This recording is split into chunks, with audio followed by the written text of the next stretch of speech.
et Aguelhok, dans l'immensité désertique du septentrion, là où les vents portent encore l'écho des combats passés, le colonel Attaher Maïga, commandant de la zone de défense numéro 7, a entamé une tournée d'inspection cruciale. Plus qu'une simple patrouille de sécurisation, son déplacement a pris la dimension d'un pèlerinage mémoriel.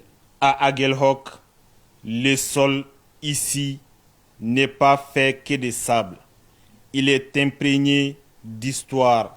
Le colonel Attaher Maïga, commando parachutiste, s'est incliné devant les sépultures des héros de 2012. Ces hommes qui n'ont pas seulement défendu une position, ils ont gravé par leur sang l'honneur du Mali dans les granits de l'Adrar des Ifogas. Au centre de ce recueillement, un nom résonne encore comme un cri de ralliement. Le capitaine Sékou Traoré d'Ibad. Évoquer son souvenir, c'est rappeler que la souveraineté dont nous jouissons aujourd'hui est le fruit d'un sacrifice ultime. Ici, ces soldats qui reposent ici représentent le symbole même de l'État. Ils représentent le symbole même du patriotisme, le symbole du courage des jeunes gens à la fleur de l'âge qui auront pu faire autrement. Mais non, au nom de la patrie, au nom du Mali, au nom de notre drapeau, ils ont décidé de donner leur vie pour le pays. Ça, on appelle ça le sacrifice ultime. Ce n'est pas donné à tout le monde. Ce courage, ce patriotisme qui les incarnait, on ne le voit pas très souvent.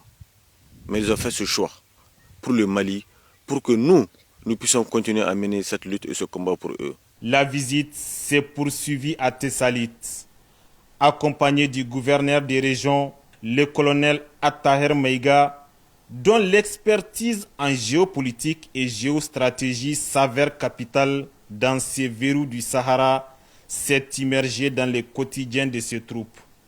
Chaque poste de combat, chaque regard échangé avec ces hommes renforce une certitude.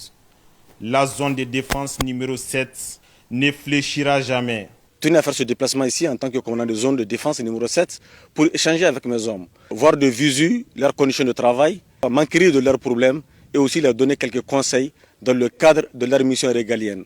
Ça m'a permis également de faire des déplacements dans les différents checkpoints pour observer comment est-ce qu'ils travaillent. Et effectivement, dans les checkpoints, nous avons eu à voir effectivement des militaires très engagés, très déterminés, au service de la nation, qui combattent jour et nuit pour que cette population puisse vaquer tranquillement dans leur quotidien.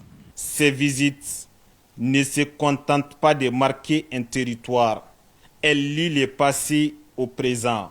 En marchant dans les pas du capitaine Bad, le colonel Maïga rappelle à chaque soldat que si les visages changent, le serment, lui, reste immuable. Veillez sur le Mali pour que plus jamais les sables de la zone de défense numéro 7 n'aient soif de justice.